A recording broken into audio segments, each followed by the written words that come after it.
So there was a rabbi in Florida who had a very successful lecture series in a synagogue. Every Monday morning, 10 a.m., dozens of senior citizens came to hear the rabbi address an issue from a Jewish perspective. And at the end of each session, he would announce the topic for the following week. It was always something very current, very provocative, then he could draw people in. One week, as he concluded the session, he informed the class that next Monday, their topic would be sex appeal. His intent was to talk about the way products are sold in our country by using sex appeal and how that was a form of genevat dat, that was misrepresentation and therefore forbidden in Jewish law. Upon hearing the announcement, one woman gave a loud scream and stomped out of the room. So the rabbi was kind of worried that perhaps he has offended the lady. So he called her that afternoon. He says, "Mrs. Cohn, please understand this is the 21st century, and people talk about sex nowadays. And besides, I was going to talk against all those sexy commercials you see on TV." "Oh, Rabbi," Mrs. Cohn said, "it's not the sex that bothers me. You can talk about that all you want. In fact, I'd love to hear what you have to say about it. That's fine. I didn't run out and scream because you said you were going to talk about sex. I ran out and I screamed because you said appeal. The idea of another appeal, that's what drove me out of the room." Marshall's laughing hard. I think we all understand the feeling. You know, rabbis are approached to help raise funds for different organizations and causes quite regularly. And if we said yes to every one of them, and almost every one of them extremely worthy, we would be running parlor meetings pretty much every other week. And that doesn't even speak to our own synagogue's needs. Well, in this week's portion, guess what we read about? It's another fundraising appeal. The other week, we read about the gifts that was solicited to build the Mishkan, the tabernacle, in the desert. This Shabbat, this week, Moses turns fundraiser once more. And interesting enough, the cause is the same, the language very similar. He needs gold, silver, brass, acacia wood, oil for the lights, spices for the anointing oil, stones for the ephod and the breastplate, and so on and so forth. And Moses does not only speak to the rich ones amongst the Israelites, he speaks to the entire congregation. And after Moses finishes this appeal, what does the Torah say? All the congregation of the children of Israel departed from Moses' presence. Now, when you read it the first time, you think maybe it's like this woman who ran out. They departed from Moses' presence. They ran away. They wanted to get out of the room before Moses began calling cards and soliciting the Israelites directly. But that is not what the Torah means there. That's not the case. Moses' appeal was a whopping success. And amongst the most enthusiastic supporters were the women. Now, how do we know this? It comes from how the rabbis interpret the text. There's a very interesting verse there. The verse says, "He made the laver of copper from the mirrors of the legions who massed at the entrance of the tent of meeting." So, where did the copper come from? Where do you get copper? And who were these legions who massed at the entrance to give him all this copper? Well, say the rabbis, the copper came from the highly polished copper mirrors. That's how you made mirrors then. You polished the copper, and that was the mirror. Who used the mirrors?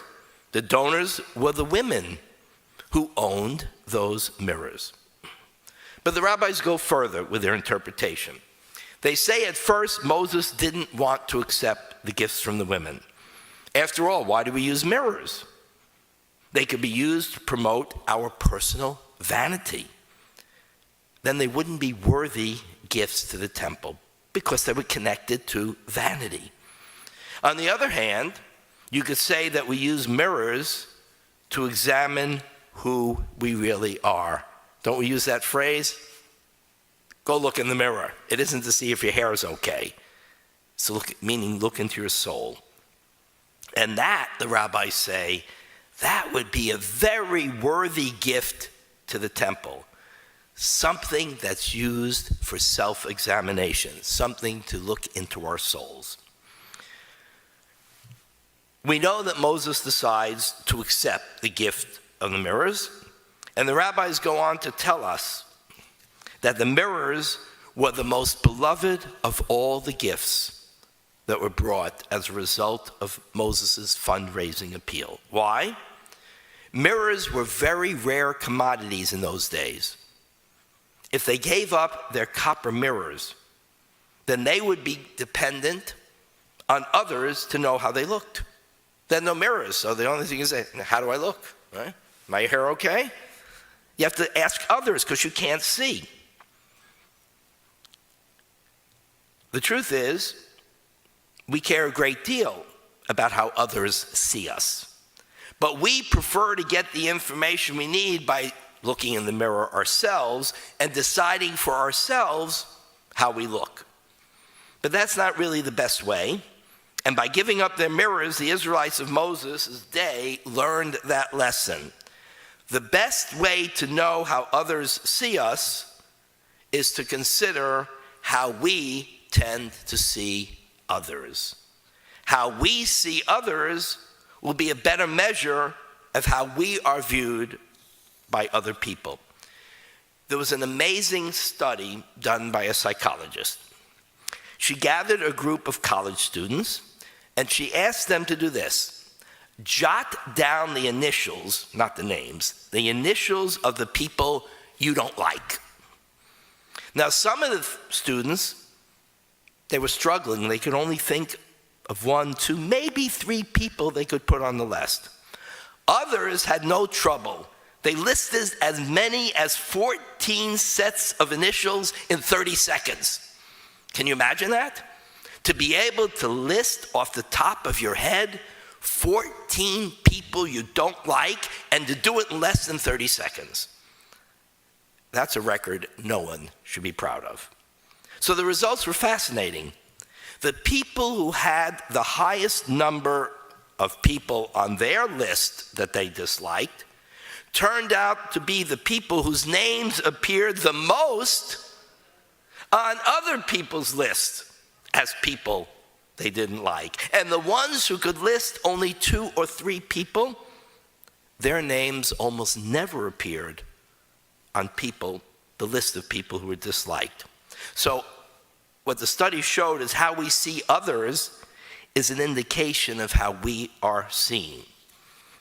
If we are highly critical of people and we speak of them in a negative fashion, then people will see us as people they dislike. If we're less judgmental and circumspect in our criticisms of people, then people will find us to be more simpatico, likable, trustworthy.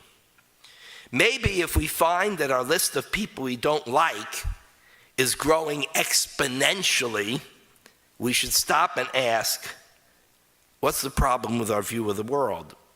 What's the problem with our level of tolerance, with our ability to accept differences in people? It's like a very famous story of someone who arrives in a new community. So what do? You go to the synagogue, you go to meet the rabbi.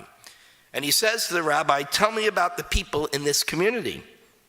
What kind of people are they, Rabbi? I'm thinking maybe this is a good place to settle. So the rabbi answered the way we always answer. We answer with a question, right? He said, in your community that you came from, what kind of people were they? And the man told the rabbi that it was an awful place. That's why he was leaving. The people were unpleasant in every way. "Oh my goodness," said the rabbi, "I'm afraid that's just the kind of people you will find here." At that very moment, another man came in to see the rabbi and asked him the same question, to which the rabbi responded with the same question in return. "Your previous town, what kind of people were they?" And this man said, "Oh, it's a wonderful town. I'm sorry I had to leave, but I have a new job. I will miss the warm, gracious people who live there." "Wonderful," said the rabbi. "That's exactly the kind of people you will find in our town. Warm, fine, gracious people." The first man was confused. "Rabbi, you just told me the opposite. You contradicted yourself." "No, I haven't," said the rabbi. "You will find in other people the faults you yourself bear, and you will see in other people what you choose to see in them." One of the greatest tactics that all our politicians are so great at is they accuse others of doing exactly what they do in order to deflect, right? The rabbis put it this way over 1,500 years ago in the Talmud: "He who continually declares others unfit is himself unfit." And Rabbi Shmuel said, "With his own blemish, he stigmatizes others."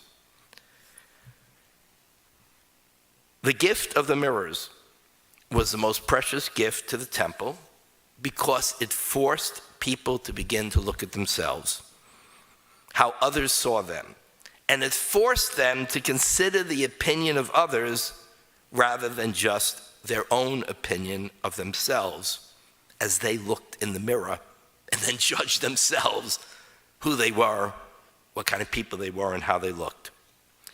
So that's what a community is about. That's what a synagogue is about.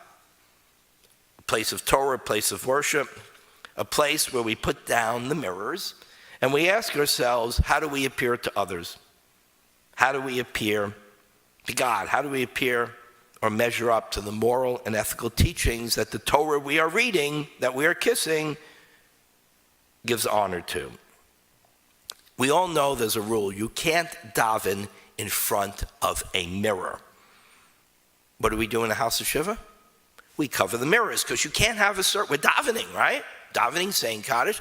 You can't daven in a place that has a mirror. That's why we cover them. Why not? Why can't we daven in a place that has a mirror? Because it prevents us from seeing ourselves as others see us.